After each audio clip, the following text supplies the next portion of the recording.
Hello and welcome to the Law of Spines Workshop. So I've been seeing a lot of videos of people using a table saw to do various cuts. And I'll tell you, a lot of them are scary.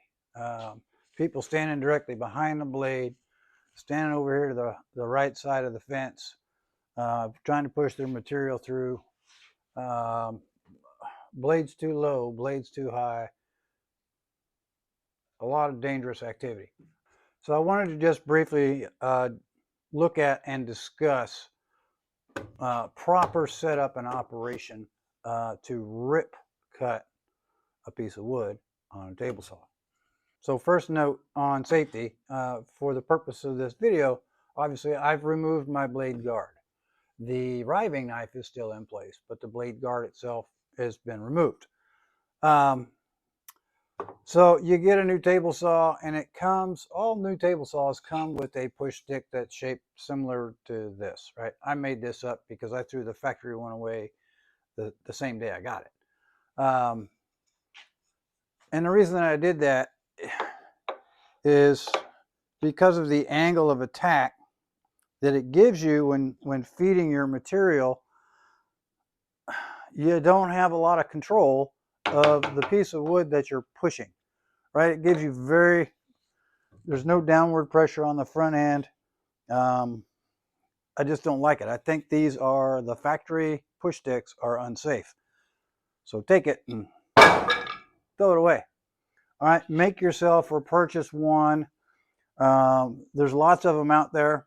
I'm working on a new design right now. I've gone through several, but one that gives you good downward pressure on the leading edge of your piece, right? It doesn't have to go all the way to the end, but you want to maintain downward pressure on the piece that you're pushing through your saw, right? Obviously, you got to have a hook on the tail end. And the other thing that you want to ensure with your push stick is that regardless of the height of your blade, the thickness of your material, that your hand is well away from the blade as you're passing. Okay, with you zoomed in now, let's look at how we position our push stick on our material that we're going to feed. A lot of folks, vast majority of people, will just simply take the push stick up here against the fence, right, and push that material through. Well, a better approach, a safer approach, is to slightly cant the back end of your push stick to the left.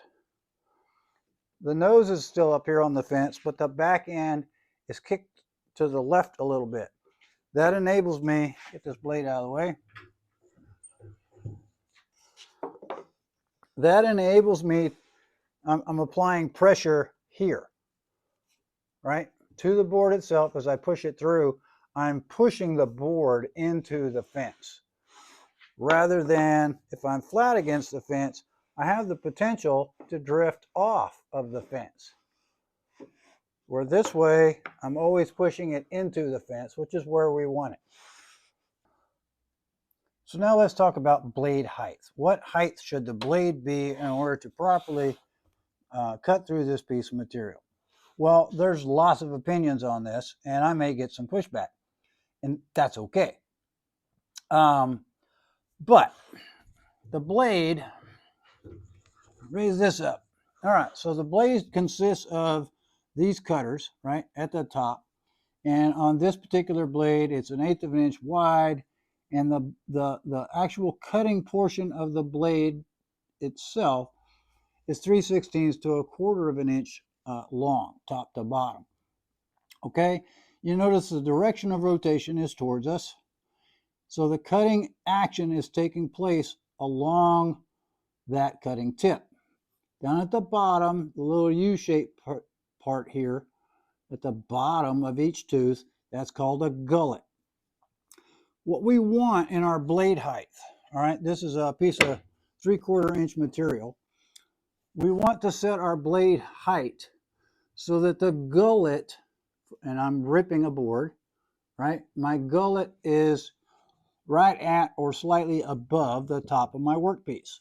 So I want it that high. Well, if we look at the geometry of rotation for this blade, as you're feeding your material through, right, the blade is cutting on the downward stroke, not up here on upstroke, right? It's cutting on its downward stroke. That's going to do two things. One, it helps maintain downward pressure, actually, on your workpiece, keeping it tight to your table. And it also helps clear out any of the sawdust, the wood dust that is, the material that is cut off. It helps clear that material out of there. If you have it too low, right? I see some people way down here, so where the blade is barely above the top. Well, now look at the geometry. Where are you engaging the wood? It's not on down, it's in. So you have to apply extra force to push the blade through. Right? It's trying to push that board back as it's cutting. We don't want to do that, right? We want the board to go that way, not at us. So having it too low for a rip cut is inherently dangerous. All right, so raise that guy up. Now, the other is let's raise it way up here. All right, that's inherently dangerous. This is only 3.5 inches wide. Now, even with my tall push stick, it brings that blade closer to my hand unnecessarily, right? That's no good. We don't want that. So set your blade height appropriately. Now, different materials will call for different heights. All right, this is still just a piece of cherry, but it's really thin. All right, for a really thin piece, I may raise, that's too much. Rather than being here at the gullet, I'll raise this up just a little bit more, right? Maybe another 1/4 inch to cut this thin material, because it will reduce what's called chatter, right? The board wanting to vibrate up and down as we're passing through. Just by increasing the height changes that blade geometry and puts a little bit more downward pressure on our thin piece to keep it from doing this as we're feeding it through. So with all of that said, right, you're going to do a rip cut or even a cross cut using a sled or a miter gauge. Set that blade so that the bottom of the gullet, this general practice, bottom of the gullet is at or slightly above the top of your material, and that's it.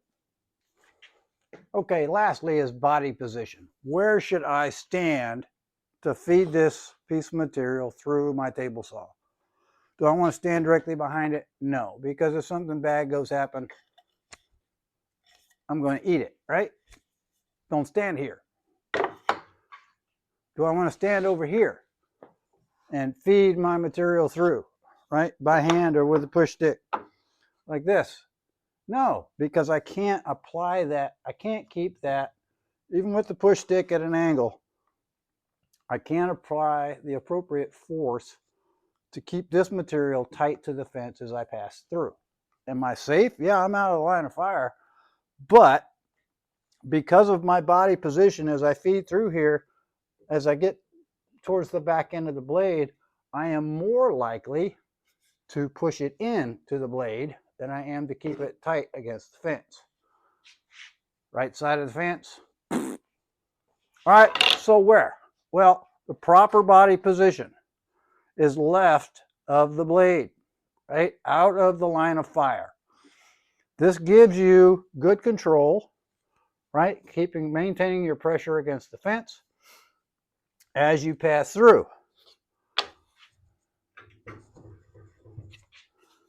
With my push stick at a slight angle, right, towards the fence, I can push this material all the way through. If something happens, it's going to go through this space, right? It's got a nice clean shot, right? It might hit your wall or something behind you, but it's not going to hit you, and you're clear and you're safe. With the proper push stick, your hand and your arm are going to stay clear of that blade until you complete your cut, right? We get out of the way, we go around, we retrieve our stuff. All is well. So now let's walk through and do an actual cut. All right, I'm going to cut this at whatever, Yeah, wherever it's set. Adjust my blade height. Bingo bang. Lock that in position. The riving knife is in place. I'm ready to go. Safety glasses on.